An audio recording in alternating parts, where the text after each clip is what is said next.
My name is Ron Jones, and welcome to what's the name of the panel?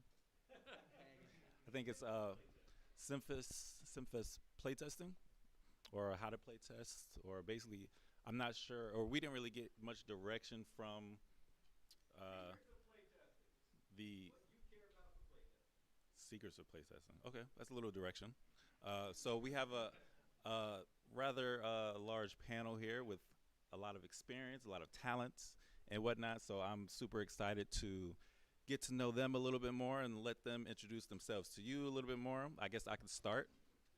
So Ron Jones, I am an independent game developer. I do QA for Tripwire Interactive up in Roswell, Atlanta.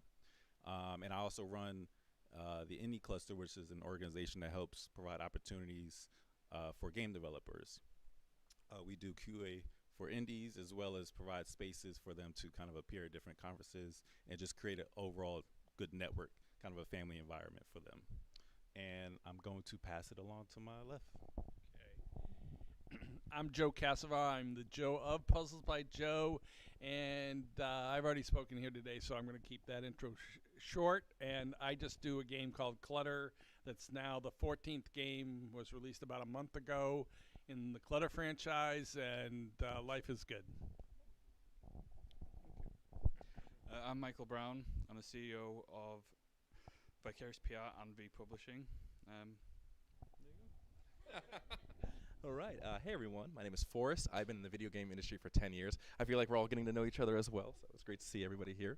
And yeah, I've worked on games like Gigantic, Dreadnought, Rhyme, and now I'm EP/game designer on Realm Royale. So then looking into the future. So love QA, love testing, and so hopefully I can help everybody out and get in a good direction. Hi, I am Karen Williams with Hiccup Interactive. I actually graduated from Columbus State. Yay, represent, hi, alumni, I made it, I did it, thanks Mom. So, I've created a game called Urchins in Ink. It teaches Japanese. I go around and demo that. I've also done board games and appeared at Siege. I'm at a lot of cons. You see me, I can tell you about all the different ways of getting through it all. And being a solo developer, and here you go. Hello everyone. I'm Valencia Coleman. I'm also a CSU alumni again. So yay! I am associate gameplay engineer at Alchemy Labs, which makes VR games. I'm also indie game dev. So I do both. I work at a company and I make games. And fun fact, than that, I'm also IGA Foundation alumni coordinator. So when people work at the IGDA and the department that does diversity in games, you guys come to me. I'm all about promoting diversity of games, especially people of color in the game industry. So that's my biggest thing. Nice to meet everyone. Awesome. So, like I mentioned, a lot of experience, a lot of different perspectives. So, I think first question we can start off with: why is giving good feedback crucial to the game developer or to game development? And what is the best kind of feedback? Well, honest feedback is the best kind of feedback. You don't, which means don't want you to use your friends to test your game. They're they're gonna lie to you. So if they're nice at all, they're gonna probably lie to you. So. So yeah, you just want honest feedback, and my only advice is you want honest feedback from people that enjoy your game. You don't care about the people that don't like your game, because if you try to appeal to them or make changes based on their feedback, you'll water down your game and you'll have a blah game. You actually want games that people hate and love, and you want to listen to the people that love your game, but they're still telling you why parts of it annoys them, and you want to remove, just like my talk, you want to remove the annoyance for them. Thank you. Yeah, honest feedback's good. I think one of the things it's important to do is to try and get some metrics and analytics involved in the feedback. So, because often a lot of times gamers will tell you one thing verbally, but the data will tell you something completely different. So some people might say, oh, well, it's really hard, but it might be a vocal minority, and the data actually suggests that more than 60% of people are getting to a certain point. So really being able to quantify any feedback and data that you get gives you a better picture of the whole, rather than just relying on surveys or specific verbal feedback given. Okay, so for me, I have about 20 outside, inside, internal testers, and those are kind of like my vanguard. So I know I'm going to get beaten up in the comments. I know as soon as a patch goes out, a game releases, the internet's going to absolutely roast me. So some of these people that test our game for us are some of the most passionate. They have a wide range, whether they have 100 hours in, 5,000 hours in, or 10,000 hours in. They bring me the stuff first. They say, hey, Thor, what do you think about this? What do you think about that? And if I can make not all of them happy, because that never works out, but if I can make the majority of those happy, then that prepares me for the patch to say, hey, you've identified things. You brought all this stuff up, and so it just gets us farther to the finish line. So, yeah, without those, I would be completely lost, so for sure.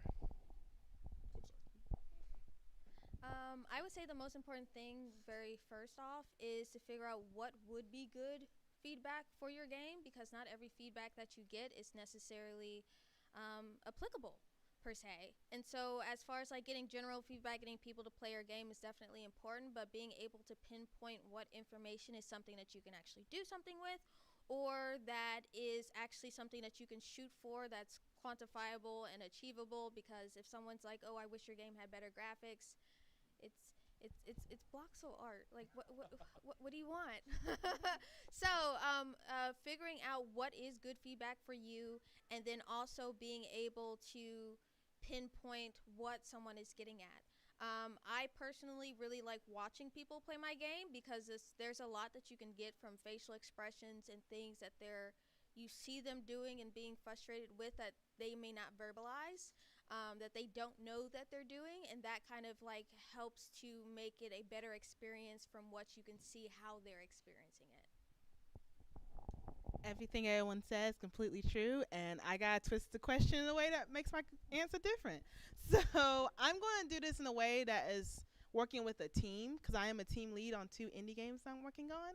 And feedback is vitally important, but also taking the feedback to the right person. For example, I am the programmer / producer for one of my 2 indie games. I get art feedback. I'm like, what do I do with that? So I need to go to my artist. We need to sit down and chat. I ask, is this feedback useful for you? And how so? Please explain, is it useful? For example, one of my visual novels that I'm working on a team with, you'll be surprised how much work goes into a visual novel. They was talking about their colors were crashing, and I don't know what color theory is. I'm a programmer, and so I went to my artist and be like, so the colors are clashing. What people are saying, is this important to you? Are we getting several people saying that? How do we fix that? And it took a team meeting to discuss that feedback. Like, that's the most important thing, having retros with your team, meeting with other people with the feedback.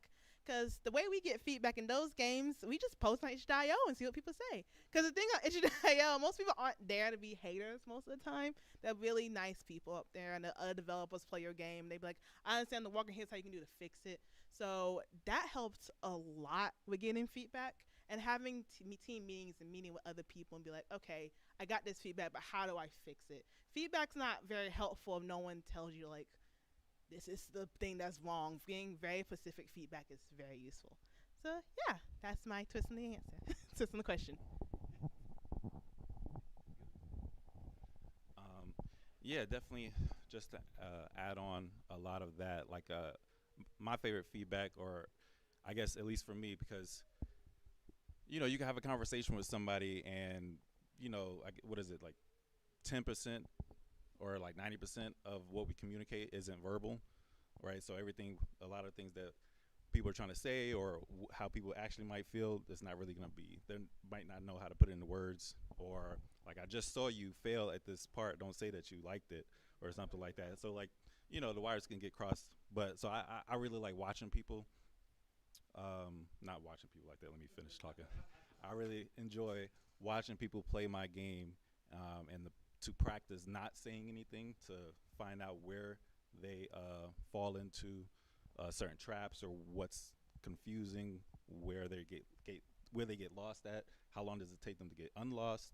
Like a lot of that is really important feedback, I believe, for developers, so they can kind of, because the developer isn't going to be there when the millions of players that you want to play your game. You're not going to be in the chat like, hey, do this, you know what I'm saying? So the game really has to speak for itself in that regard. So I think that's very important. Just a quick, I wanted to read the room for a little bit, or for a quick second. How many people are developing their own game? Okay, good handful. Maybe about half. That's awesome. What about anybody that's actually trying to get a position or a job of QA testing? Anybody? Okay, one and a half. Okay, two. Okay, cool. But I'm assuming everybody here are game enthusiasts. Everybody play games, right? We all like playing games. Okay, awesome. Just a quick. So the next question I think we can ask is some of our favorite bugs, or basically like our interactions with this code or this art that isn't really working as it should. Like what are some experiences to let people know like what could be a bug or what is a bug, or maybe in the game development process, like what's something that's really kind of stumped you a little bit, or what you had to get over. Come back to me. I need to think on that. I don't know. I'm a business marketing guy. Like, I don't know code. I think the biggest story I have of something like that was during an open beta. One of my clients realized that the game was fundamentally broken on a global scale, and then we had to, within 12 hours, pull the game down, retract about 700 emails to press and influencers, revoke almost 1.2 million keys on Steam, and then panic for about 6 days until we figured out if we could fix it or not, which we did, and it rolled out again. But yeah, I mean, a simple problem can go wrong.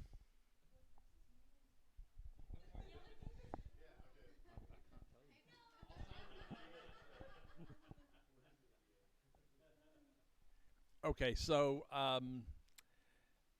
occasionally I get, and this is an unfixed bug in some ways, and it may or may not get ever fixed because number one, players don't read. So if you tell them, so forth. So my favorite is so Clutter's a game about usually picking two objects that match.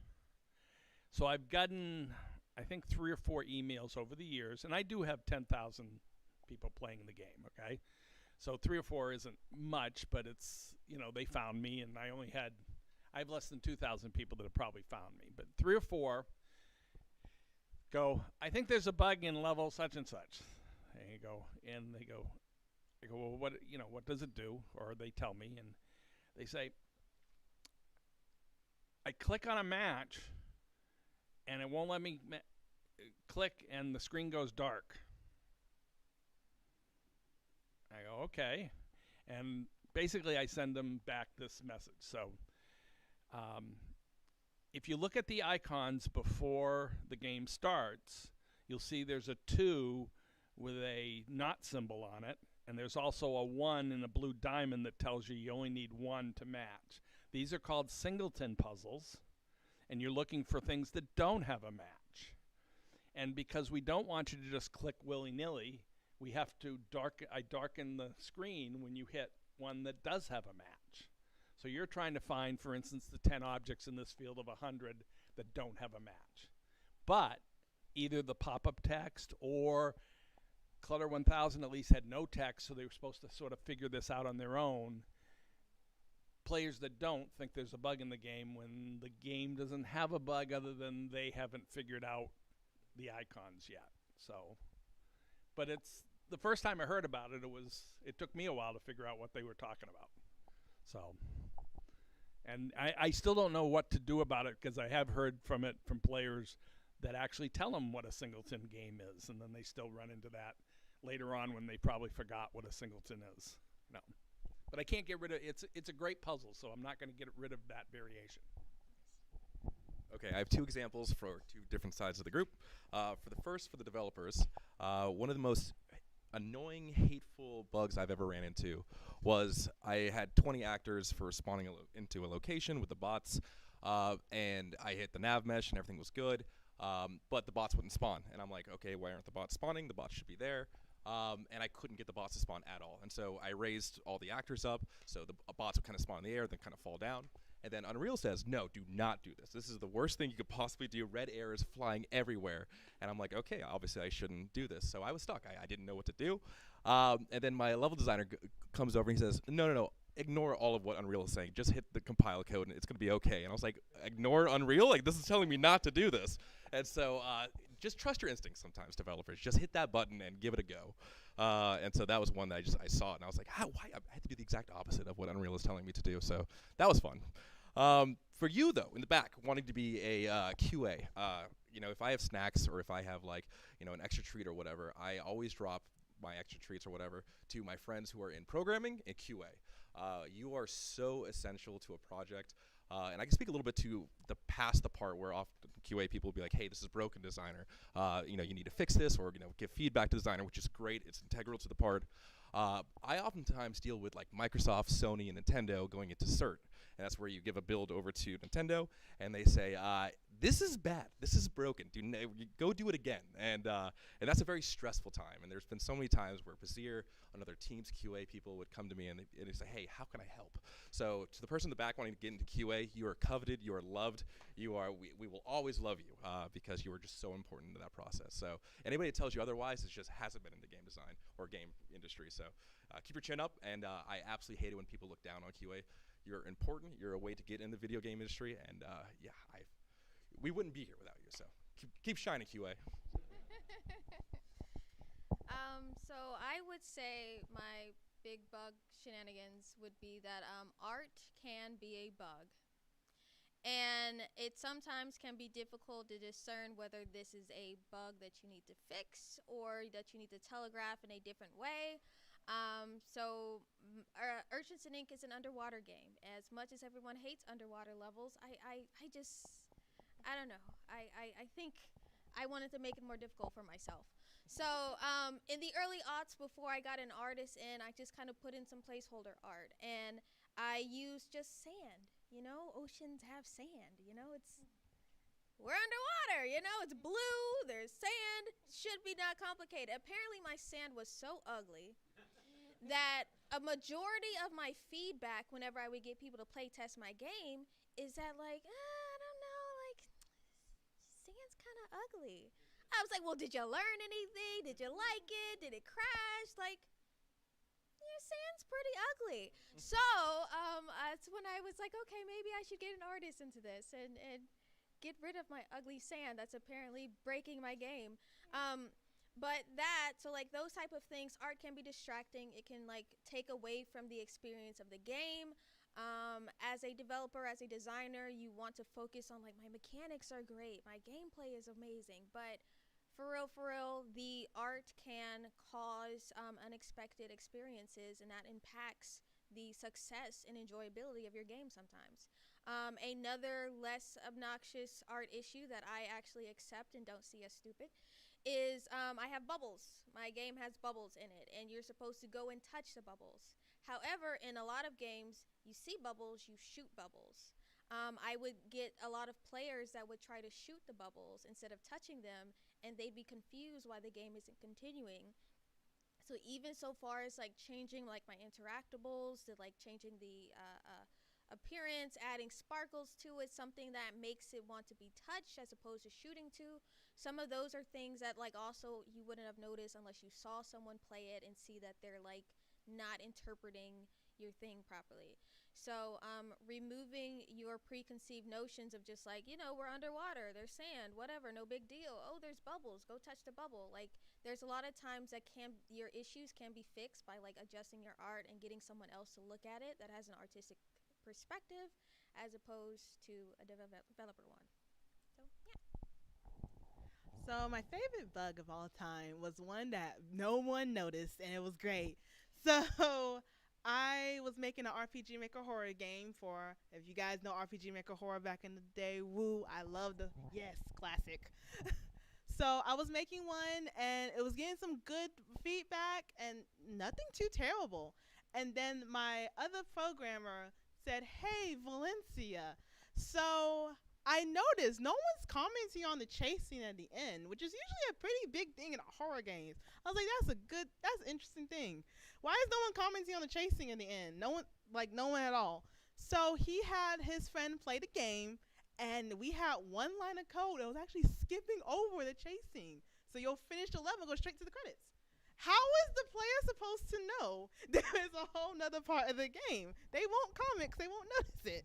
So I was like, oh my God, that was a huge bug, but we didn't get any feedback on it because how is the player supposed to know? So we had to go back and fix it, and it was one line of code that was messing up everything. That's the best bugs in the whole entire world. When he's like, oh my gosh, it's one line. So that was my favorite one because it was just, what got me is that no one said anything because no one knew. So that was one of my favorites. And coming from my job perspective, how important QA is to games is insanely important. Like he was saying, love for the person doing QA in the back. Because at my company, we have QA testing for our game every Wednesday and Friday, every week, all the time. We have people playing our game all the time. The other developers have to come and volunteer. You get volunteer as tribute to go play test. Because we have to constantly be fixing bugs in the game, especially with our newer game that I can't talk about. But it's insane how many times we have to play test. But that's why our games come out pretty nice. If you ever play Job Simulator or Vacation Simulator, that's why you don't see bugs. So we play testing all the time. So yeah, that's what I gotta say. That is awesome. I appreciate it. I love that attitude. Playtest as often as possible. All right, next question.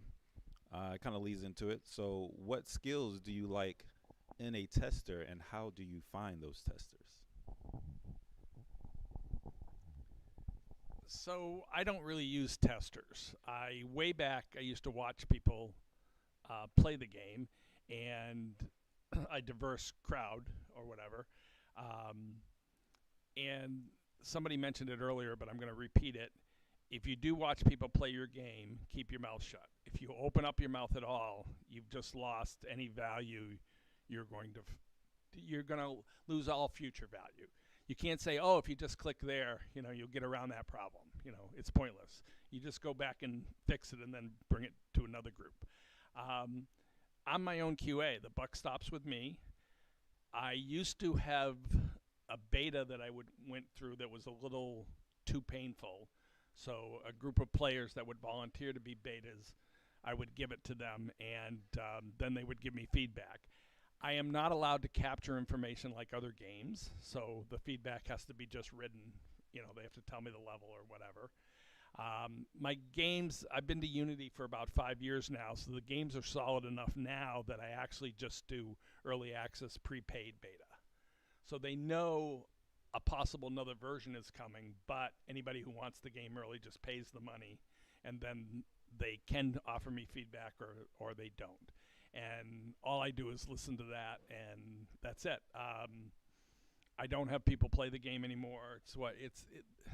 The main game hasn't changed that much. I wouldn't get value from it anymore.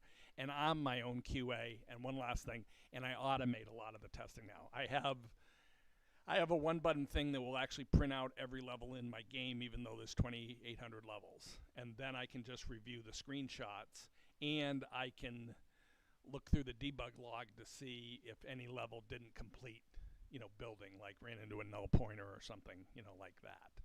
So that's me. I'm done. Yeah, I actually do testing a little bit differently. So we do multiple phases, and each with a different purpose. So we do one test, these focus group testing, that we take the intended target audience and have them play to check for things like, do they enjoy the game, in terms of how the game is supposed to be played, are they doing it as intended. We also have QA companies come in who their sole purpose is not to play the game but to try and break the shit out of it, basically. And so they spend all their time kind of running into walls and jumping down things that they're not supposed to, so that we can kind of fix those issues and find any bugs.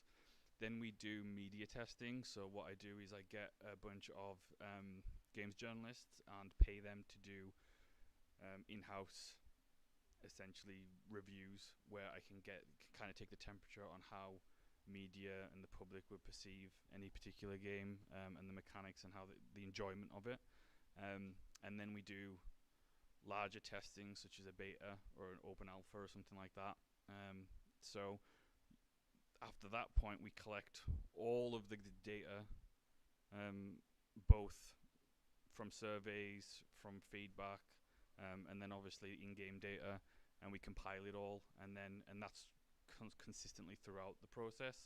So hopefully by the end of it, we end up in a situation where we've got something that will actually sell well and be well received. But yeah, that's how we do it. I want to tackle this from a little bit from a live service game, a PvP game. So first and foremost, influencers oftentimes are invited to do playtests, and they're said, hey, come check out the game, give feedback.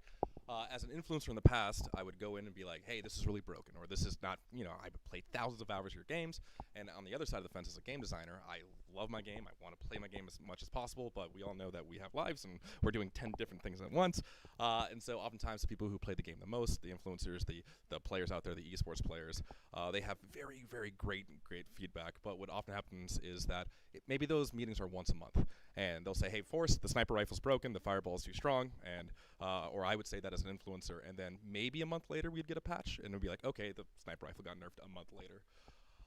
When I went back on the other side of the fence as a game designer, I knew personally I felt very passionate, and I was like, hey, we got to change how this kind of works. So sat down with Hi-Rez. I was like, Hi-Rez, we're going to do something very, very dangerous and very sneaky and very, it could blow up in our faces. But Stu, for his credit, the CEO, was like, hey, Thor, show me what you got. So I found some people that I've worked with on the influencer side that I trusted vehemently. I said, hey, like, I know you have my back. You love Hi-Rez. I love Hi-Rez.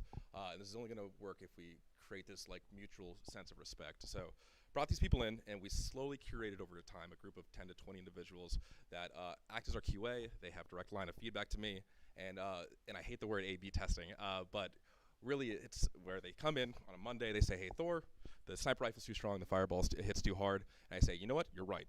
Patch, we're going to have a build next Tuesday.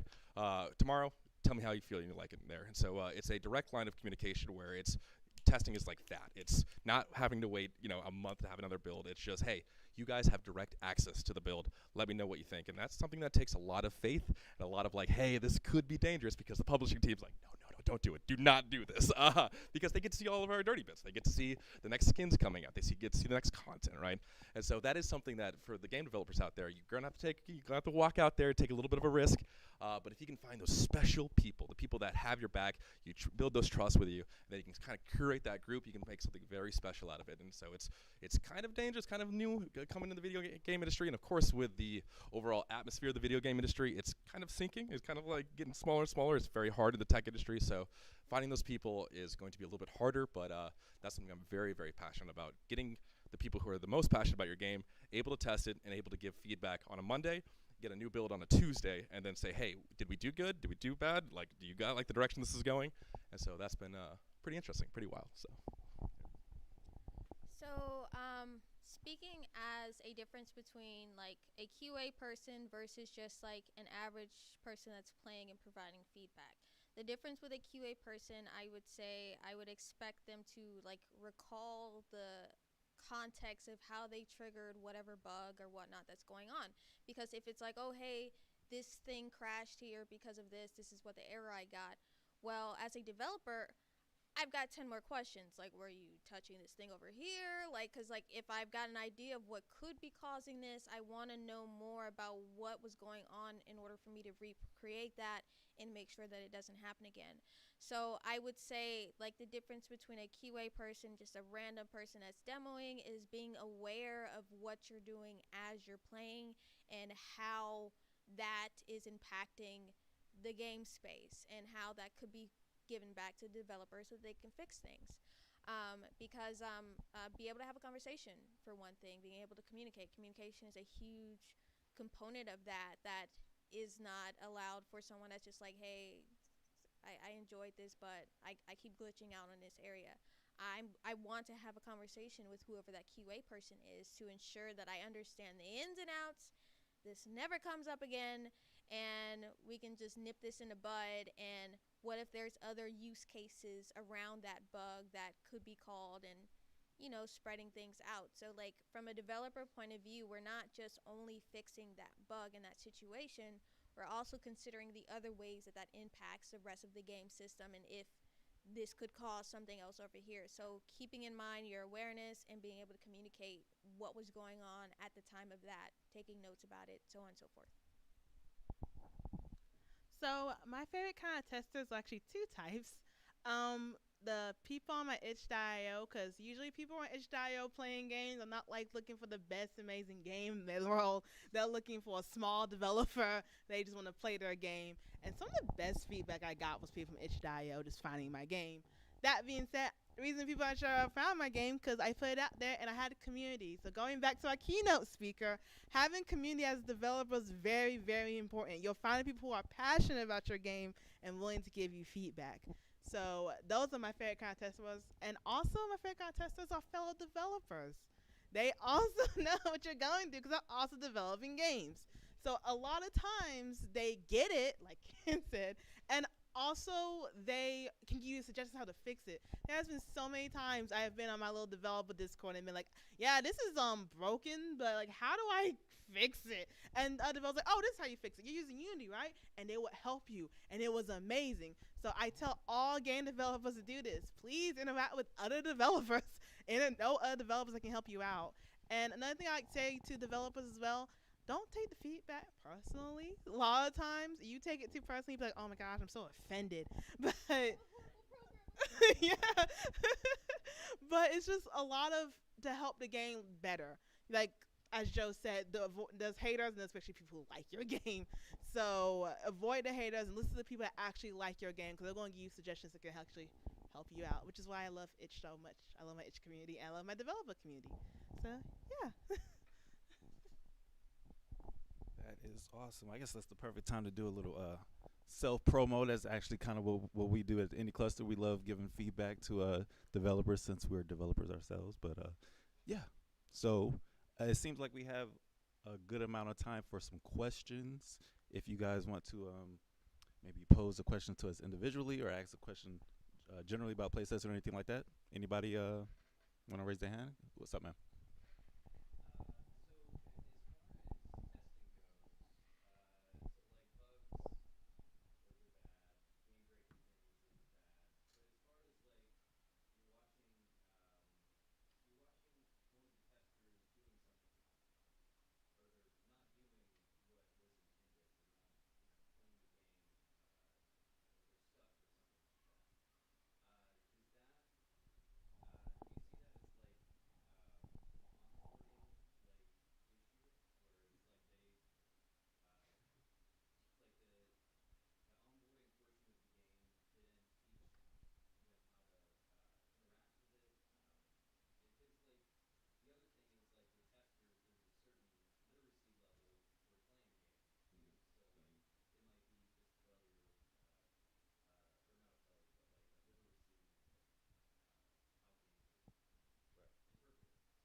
So the question was, do we see or when do we see or do we often see when testers are?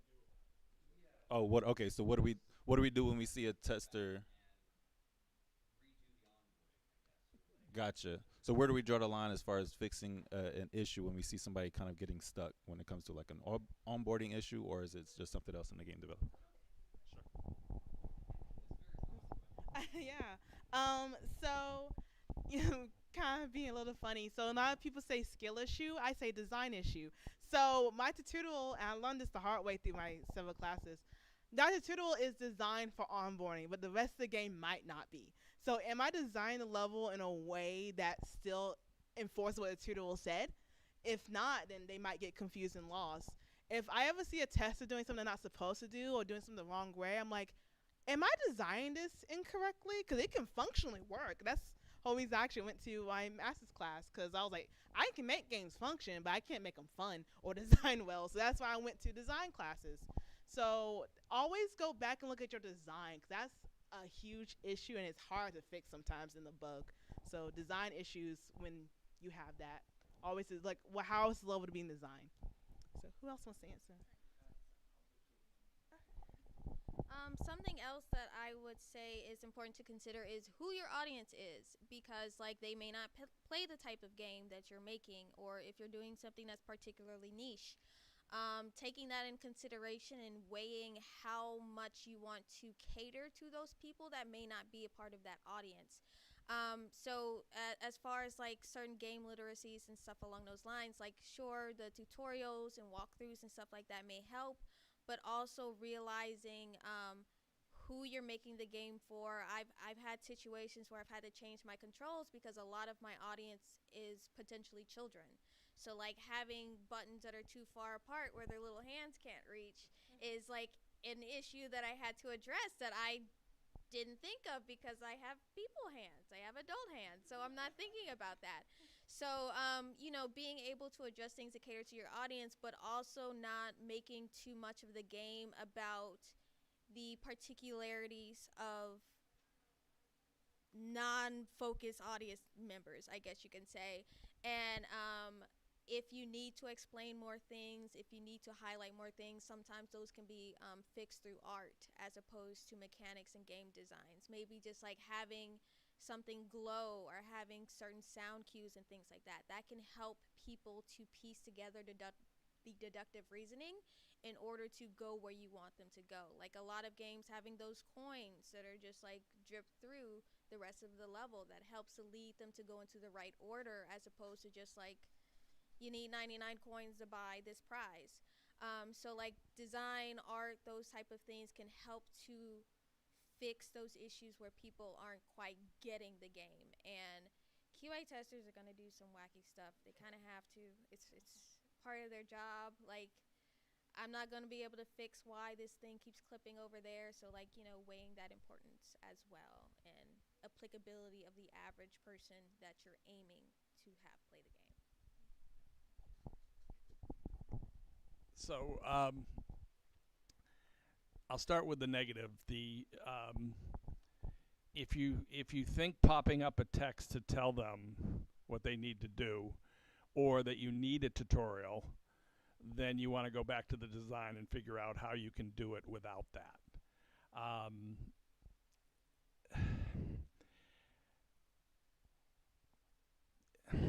I would put it this way.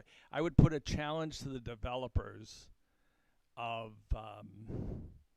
with the exception of explaining your controls in a controller game, like up arrow, down arrow, and not explaining what they do, but maybe explaining which ones are active. That's about the only help I would want, in a game. Sorry, as a crutch. You should be able to figure out how to design a level or get your onboarding done without a formal tutorial. Again, popping up and telling them something is the wrong answer. I'll go further. I write stories in my stupid game that talk about the games. I specifically tell my players that I hate breaking somebody else's aha experience. And you can, even if one person doesn't get it, you can make the argument to your boss you don't care about that one person out of 100, okay? You can get by, but you have to be honest with yourself. Did he really miss something that everybody gets and he doesn't, because he doesn't play 3D, he doesn't do button mashes, whatever, you don't want to bend over backwards to please the one idiot to get him through your game that annoys your 99 people that are playing your game. That's what I was getting to. And I didn't start there, but that's what I was getting to. You don't want to annoy the group. Yeah. Awesome. But you can find a middle ground. It just takes work. Yeah, I'm definitely one of those players that skips tutorials and then like My pride is no, I don't regret it. Like I mean, my pride is too much to say that I regret it out loud. Right, right. But as a a designer, I really love seeing design and UX examples where things are almost retold or retaught through each level that we're playing. Whether it's small little audio cues, visual cues, just the UI in general. Um, work. I mean, all of that is really just, or at least I respect a lot of all of that, rather than just putting it in the beginning in the tutorial. Yeah. Right. Right.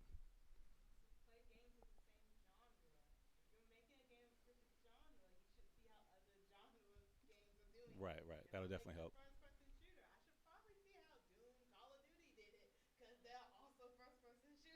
Mm. All right. Any other questions? Maybe last question. Tips for becoming a playtester. I guess I can start with that. Just playing games, playing different types of games, having life experiences, and just looking at kind of what I alluded to earlier. Just looking at design, period. I think the idea of uh, I think the idea of seeing a video game as a virtual space, its own universe, really, where when you first jump in, you're essentially being born and becoming a child and adult, all in that same right. So you got to learn the physics. You got to learn if you can jump, what you can run into. You kind of doing all that in a little microcosm, right? So if you look at it like that, then you can start seeing similarities to design to see what is communicated efficiently from the developer, whether it's colors, whether it's affordances. Like you can recognize a door, but you might not know how to interact with it, right? In a game, but even here in the real world, you can look at a door, and we've all had the example, or at least seen somebody pushing a door when they're supposed to be pulling it, right? So there's a lot of design choices, intentional choices that might not be communicated to the player, to the whoever is interacting with it. So just kind of thinking about a lot of that is usually what I like to think about or practice when testing games. Only going to say one thing: somebody wants to become a play tester. The emphasis is on tester, not the play. You're not going to have, if you're doing the job right, you're not really having fun. If you're having fun too long, you're not really testing the game anymore. So you need to decide that before you really want to become a play tester, because it's a different skill set. You can enjoy play testing, but you're enjoying the testing, not the playing. Yeah, get used to writing reports and doing the same thing over and over and over and over and over. So yeah, if you want to be like, it's fun, but it's repetitive and it's work, and 6 hours into doing the same level for the 900th time it's not so much fun no more. So if I reached out to my CM and I was like, hey, you want to be, this person's asking me to tester, I think the first thing I'm looking for is temperament and mentality. That is so important. If somebody comes at me and says, you're an idiot, like, why did you do it this way? And I'm like, okay, now it's out the window. Exactly. And so much of what I do with my testers is just having that dialogue. We get 20 of the different skill levels, but into the same room, and we're just in good spirit, yelling at each other. We're challenging each other back and forth, but we're doing it in a way where it's like, hey, think about it from this angle, think about this from this angle. Temperament is such a big thing when it comes to that. And then being able to speak eloquently about how you feel this. Like, this is something that potentially should be this way, this way. Having passion and just going for it. And that's something that I'll always reach out to my CMs and be like, tell me about this person. Do they feel like it? And if I have somebody come to my DMs and like, hey, here's this bug. This is how you replicate it. And it's concise. It's I can read 4 or 5 different lines. There's not like a lot of like story or back end as far as this bug goes. I'm like, perfect. Let's grab them up. So also be trustworthy. Be trustworthy, because I'm letting you underneath the hood, and be able to respect an NDA and be like, please do not. You're out of here if you break an NDA. And I've had so many people break NDAs, and then just over time. But yeah, temperament and mentality, and those are my things that I look for. I would say communication, awareness, and inverse problem solving. So be aware of what you're doing. Like I said before, know how you got to where you got, and what buttons you pressed, what you were doing at the time, how fast you were going. All those details are important to help pinpoint these things. With the inverse problem solving, essentially, like if something caused an issue, think about the other ways that this impacted it, all the stuff that was going into it, because this is information that you need to communicate to your team, to your developer, all that jazz, so that they can fix it. Your goal is to find things to be fixed, so we need to know as much information as possible to what's broken so that it can properly be fixed. As wonderful as it is to get caught up in the other parts of the game, it's just so important to make sure that we're creating a quality product. And creating a quality product involves like you thinking about all the ways that someone could potentially mess it up or have an issue. They get frustrated. Your goal is to help reduce the player having these type of problems so that we can catch them on the back end. So yeah, and communicate. Like, this is super important. I know being introverted is a huge part of our game, people. We're nerds and we stay inside, but you got to talk. You got to be able to tell what's going on and be able to have a back and forth with someone so that these things can be resolved. Going to the people that want to have a job in QA, I would suggest that you have a game in almost every genre that you understand fully. So that way you can communicate to the game developer, because you don't know what job you're going to have in QA. Let's say you get offered as a QA tester for a puzzle game, but you don't play puzzle games at all. So how are you supposed to help like Joe if you don't know what puzzle games are like? So one thing I did as a developer, I think this can help as a tester. Before I became a developer, I had a favorite game in every genre, including sports, including mobile, including all that. 'Cause I didn't know what I was going to be. I didn't know I was going to develop a multiplayer game. I don't know if I'm going to develop a single player game. I don't know what my job's going to ask for when I get that offer. So I need to know several different genres so I can be useful no matter what genre I get picked in. So that's my advice. All right. Well, thank you to our panelists, and thank you everybody for showing out, helping up.